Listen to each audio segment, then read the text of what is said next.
So hello everyone, my name is Aditya Shivare and welcome to another video of Reality Talks। तो यार आज हम लोग बात करेंगे मैनेजमेंट के आगे के टॉपिक्स की और इसी के साथ आज हम इस चैप्टर को एंड कर देंगे। तो चलो यार जल्दी से वीडियो स्टार्ट करते हैं। तो सबसे पहली बात जाती है कि मैनेजमेंट एक्चुअल में क्या है, क्या वो साइंस है, क्या वो आर्ट्स है, क्या वो प्रोफेशन है। तो यार हम क्या करेंगे, इन सब के पॉइंट्स को कंपेयर करेंगे मैनेजमेंट से और देखेंगे कि मैनेजमेंट एक्चुअल में क्या चीज़ है। ठीक है, तो जो सबसे पहला पॉइंट आ जाता है वो है सिस्टमैटिक बॉडी ऑफ नॉलेज। यानी कि जो साइंस है उसमें हमको एक सिस्टमैटिक बुक्स मिलती हैं जिसमें सारा ज्ञान होता है साइंस के बारे में और उसको पढ़ के हम ऑब्वियसली साइंस को जान सकते हैं। सिमिलरली अगर हम मैनेजमेंट में भी देखें तो हमारे पास बुक्स होती है, एक बुक तो अभी हम पढ़ रहे हैं। तो इससे क्या होता है, मैनेजमेंट के बारे में सारी चीज़ें जान सकते हैं। इसमें हर चीज़ बताई गई है कि मैनेजमेंट क्या होता है, कैसे करते हैं।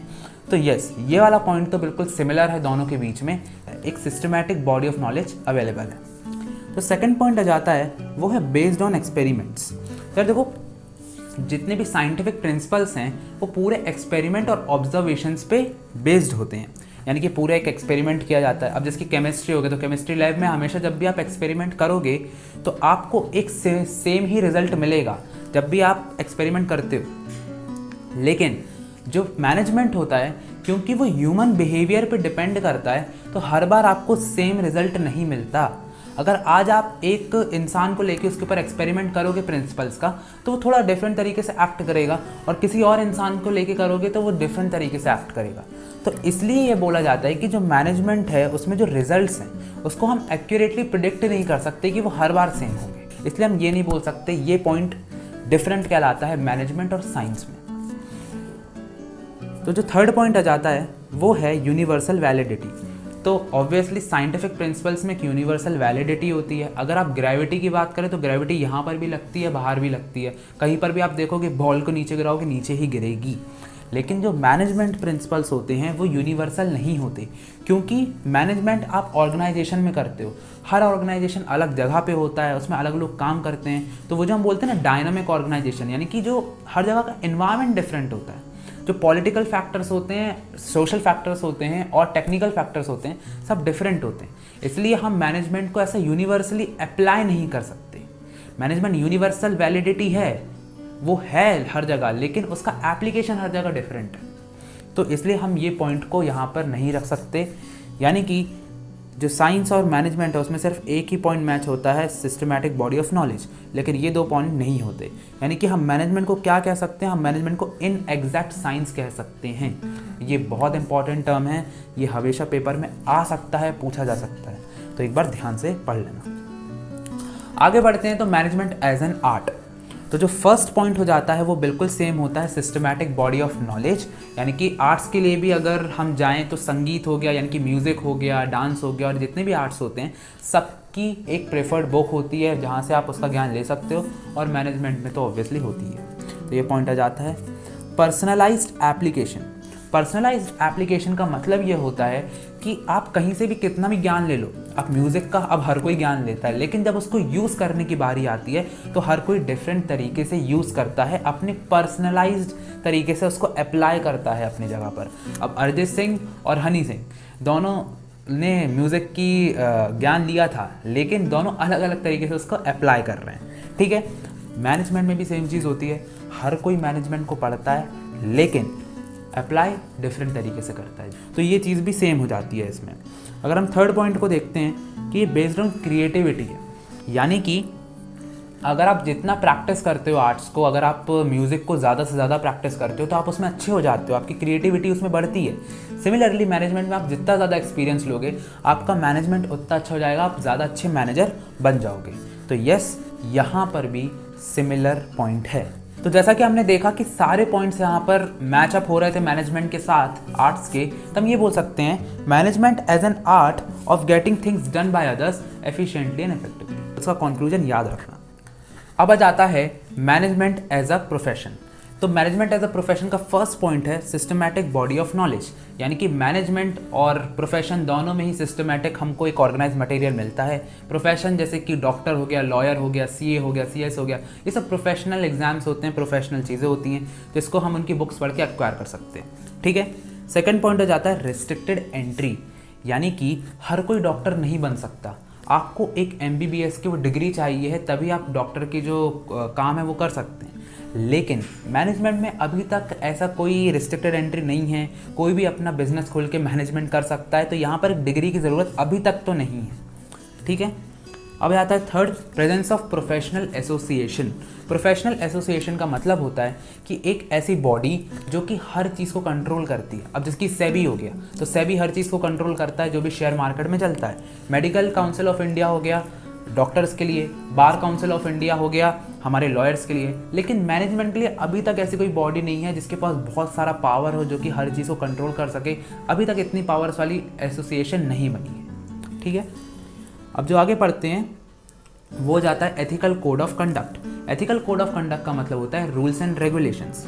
तो जितनी भी प्रोफेशनल बॉडी हैं सब ने एक कोड ऑफ कंडक्ट बनाया है अपने लिए। हर प्रोफेशन के कुछ ना कुछ कोड ऑफ कंडक्ट होते हैं, लेकिन मैनेजमेंट में अभी तक ऐसा कोई कोड ऑफ कंडक्ट नहीं है, क्योंकि प्रोफेशनल बॉडी ही नहीं है। तो कोड ऑफ कंडक्ट अभी तक उतना अच्छा नहीं बना है। कुछ हैं लेकिन उसको लोग मिसयूज़ भी कर रहे हैं, तो कोई मतलब नहीं हो रहा है, ठीक है। तो ये बिल्कुल अभी पॉइंट नहीं आया है।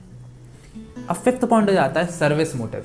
एक ऑब्जेक्टिव होता है जितने भी प्रोफेशनल्स होते हैं कि हाँ हमें एक सर्विस देना है। अब इसके डॉक्टर्स हो गए, लॉयर्स हो गए, वैसे तो ये भी प्रॉफिट कमाने आते हैं, लेकिन ऐसा बोला जाता है थ्योरी के हिसाब से इनको सर्विस मोटिव होता है, ठीक है। लेकिन मैनेजमेंट में पहले ही बोल दिया जाता है कि all is done for profit. हमारा सिर्फ और सिर्फ काम होता है प्रॉफिट से प्रॉफिट कमाना, सिंपल सी बात है। तो ये वाला पॉइंट भी यहाँ पर नहीं आता है। तो अगर हम ध्यान से देखेंगे कि यहाँ पर सिर्फ और सिर्फ एक ये पॉइंट ही आया है जो कि मैचअप हुआ है, बाकी कोई भी पॉइंट मैचअप नहीं हुआ, तो अब ये नहीं कह सकते कि मैनेजमेंट जो है वो प्रोफेशन से बिल्कुल भी मिलता है। तो आखिरी में क्या कंक्लूजन निकल सकता है सबको पढ़ के, वो ये है कि मैनेजमेंट थोड़ा बहुत साइंस है, थोड़ा बहुत आर्ट्स है, इसलिए हम उसको इनएग्जैक्ट साइंस बोलते हैं, और इसलिए हम बोलते हैं management as a art of getting things done by others. तो बस इतना ही है, बाकी प्रोफेशन तो बिल्कुल नहीं है। तो एक बार इसको अच्छे से पढ़ लेना, बोर्ड के हिसाब से ये थोड़ा सा इंपॉर्टेंट पॉइंट है। आगे जो हमारा टॉपिक जाता है वो है लेवल्स ऑफ मैनेजमेंट। अब लेवल्स ऑफ मैनेजमेंट का मतलब क्या होता है कि मैनेजमेंट के बहुत सारे लेवल्स होते हैं, डिफरेंट टाइप्स पे डिफरेंट लोग काम करते हैं और उनकी डिफरेंट पोजीशंस होती हैं। सबसे टॉप पोजीशन पे जो लोग होते हैं उनका नाम है टॉप लेवल मैनेजमेंट, जिसमें आ जाते हैं chairman, board of directors, managing director, general manager, यानी कि जो भी टॉप पर लोग कहाँ होते हैं ना, ये रहते हैं। वैसे तो इनके बहुत सारे फीचर्स भी हैं जो बुक में दिए हुए हैं, लेकिन वो उतने ज़्यादा डिफ़िकल्ट नहीं है और थोड़े से ज़्यादा इंपॉर्टेंट भी नहीं है कि आप बहुत ज़्यादा उसको याद करो। लेकिन फिर भी एक बार देख सकते हो कि जो टॉप लेवल मैनेजर्स होते हैं उनका काम यही होता है कि वो पूरे प्लान्स बनाते हैं, पॉलिसीज़ बनाते हैं, साथ ही साथ वो जो ऑब्जेक्टिव होता है हमारे ऑर्गेनाइजेशन का उसको भी बनाते हैं। वो रिक्रूटमेंट करते हैं मिडिल लेवल मैनेजर्स का, साथ ही साथ वो पूरी रिस्पॉन्सिबिलिटी लेते हैं ऑर्गेनाइजेशन की। मिडिल लेवल मैनेजर्स का क्या काम होता है? मिडिल लेवल मैनेजर्स का यही काम है कि वो डिपार्टमेंटल के हेड होते हैं। जैसे कि एक ऑर्गेनाइजेशन एक ही नहीं होता, उसमें बहुत सारे डिपार्टमेंट्स होते हैं, जैसे कि परचेज डिपार्टमेंट हो गया, सेल्स डिपार्टमेंट हो गया, फाइनेंस डिपार्टमेंट हो गया। तो ऐसे बहुत सारे डिपार्टमेंट्स होते हैं और उनके अलग अलग हेड्स होते हैं। तो ये आ जाते हैं मिडिल लेवल मैनेजमेंट में। तो इनका क्या काम होता है? सिंपली जो टॉप लेवल मैनेजर्स ने जो पॉलिसीज़ बनाई है उसको लोअर लेवल मैनेजमेंट को समझाना। सेकंड, ये मोटिवेट करते हैं लोअर लेवल मैनेजमेंट के लोगों को। ये ऑर्गेनाइज करते हैं अपनी एक्टिविटीज़, यानी कि उनके डिपार्टमेंट में जो भी एक्टिविटीज़ चल रही है उसको ऑर्गेनाइज करते हैं। तो इनका सिंपली ये काम होता है। लास्ट जाता है लोअर लेवल मैनेजमेंट।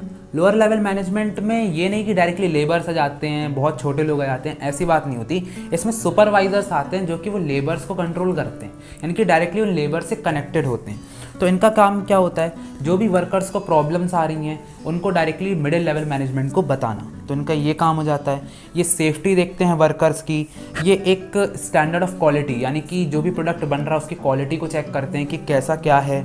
साथ ही साथ ये रिस्पॉन्सिबल होते हैं उनको मोटिवेट करने के लिए कि अगर वर्कर्स थोड़ा सा मोरल डाउन हो गया, कभी सैलरी अच्छी नहीं मिली या पर्क्स अच्छे नहीं मिले, तो उनको मोटिवेट करते हैं जाकर कि नहीं सब सही होगा।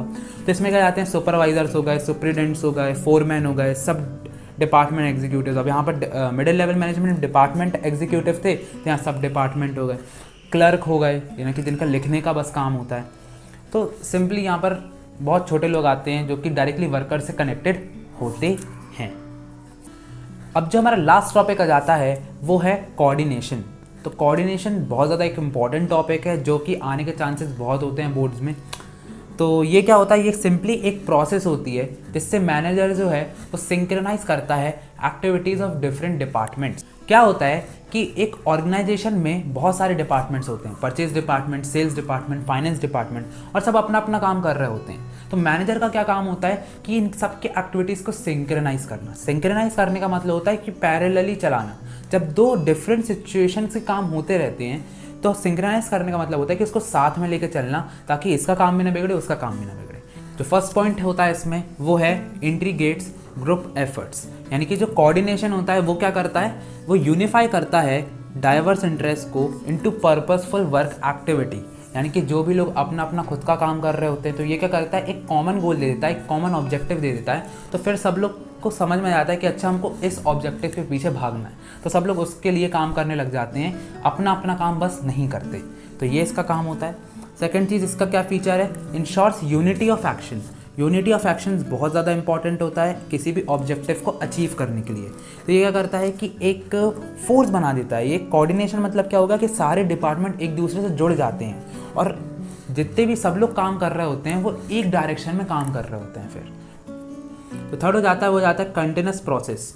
कंटिन्यूस प्रोसेस का मतलब होता है कि ये सिर्फ कुछ दिन के लिए नहीं है, एक टाइम के लिए नहीं रहता, ये एक नेवर एंडिंग प्रोसेस होती है। ये स्टार्ट होती है प्लानिंग से, जाती है कंट्रोलिंग तक। यानी आपको हमेशा कोऑर्डिनेशन करना पड़ेगा। आपका कोऑर्डिनेशन खराब होगा, आपको बहुत ज़्यादा लॉसेस हो सकते हैं। जो फोर्थ पॉइंट हो जाता है वो हो जाता है परवेसिव। परवेसिव का सिंपली मतलब होता है कि ये एक यूनिवर्सल कॉन्सेप्ट है, ये हर जगह पर यूज़ होता है, even her level of management पे, हर ऑर्गेनाइजेशन पे, चाहे वो कोई भी हो। कोऑर्डिनेशन आपको चाहिए ही चाहिए। आगे का हमारा फिफ्थ पॉइंट आ जाता है, वो है रिस्पॉन्सिबिलिटी ऑफ ऑल मैनेजर्स। यानी कि यार देखो, हर जिस भी लेवल का मैनेजर हो, हर किसी की रिस्पॉन्सिबिलिटी होती है कि वो कोऑर्डिनेशन करे एक दूसरे के साथ। जो टॉप लेवल मैनेजर्स होते हैं वो सारी पॉलिसीज़ बनाते हैं, लेकिन जो मिडिल लेवल मैनेजर्स होते हैं वो उसको इम्प्लीमेंट करने में हेल्प करते हैं। जो ऑपरेशनल लेवल यानी कि लो लेवल मैनेजर्स होते हैं वो डायरेक्टली वर्कर्स से कोऑर्डिनेट करते हैं। तो यहाँ कोऑर्डिनेशन हर लेवल पे हमको चाहिए और ये हर मैनेजर की रिस्पॉन्सिबिलिटी होती है कि वो अपने लेवल पे दूसरे के साथ कोऑर्डिनेट करे। अब जो लास्ट पॉइंट हो जाता है वो है डेलिबरेट फंक्शन। डेलिबरेट फंक्शन का यही मतलब होता है कि हमको हमेशा एक कोऑपरेशन के साथ काम करना चाहिए। अगर हम कोऑर्डिनेशन नहीं करेंगे तो हमारा जितना भी एफर्ट हमने लगाया है वो वेस्ट हो जाएगा। अब अगर परचेज डिपार्टमेंट है, अगर उसको कुछ भी चीज़ खरीदनी है तो उसको फाइनेंस डिपार्टमेंट के साथ कोऑर्डिनेट करना ही पड़ेगा। लेकिन अगर वो कोऑर्डिनेशन नहीं होता है तो परचेज डिपार्टमेंट अपनी एक्टिविटी कभी नहीं कर पाएगी और फाइनेंस डिपार्टमेंट भी कभी उनकी हेल्प नहीं कर पाएगी। इनडायरेक्टली ऑर्गेनाइजेशन पे खतरा होगा। तो ऑब्वियसली हमको अच्छे से कोऑर्डिनेशन के साथ रहना चाहिए। तो इन सारे जो पॉइंट्स है उसमें एक ही चीज़ बोली गई है कि हमको मिलजुल कर काम करना चाहिए, अच्छे से कोऑर्डिनेट होकर काम करना चाहिए। ज़्यादा डिफरेंस नहीं है, लेकिन ये टॉपिक सबसे ज़्यादा इंपॉर्टेंट है। कोऑर्डिनेशन इज़ रियली इंपॉर्टेंट, इसलिए मैंने 6 के 6 पॉइंट्स को कवर अप किया है। तो इसको बहुत अच्छे से पढ़ के जाना। केस स्टडी इसके ऊपर आ सकती है। जल्दी से जल्दी मैं इंपॉर्टेंट क्वेश्चंस को अपडेट कर दूंगा, यहाँ पर नीचे डिस्क्रिप्शन में डाल दूंगा। अगर आपको नोट्स चाहिए हो तो आप डिस्क्रिप्शन में एक फॉर्म दिया, उसको फिल करके नोट्स ले सकते हैं। और इसी के साथ मिलते हैं अगली वीडियो में, तब तक के लिए ऑल द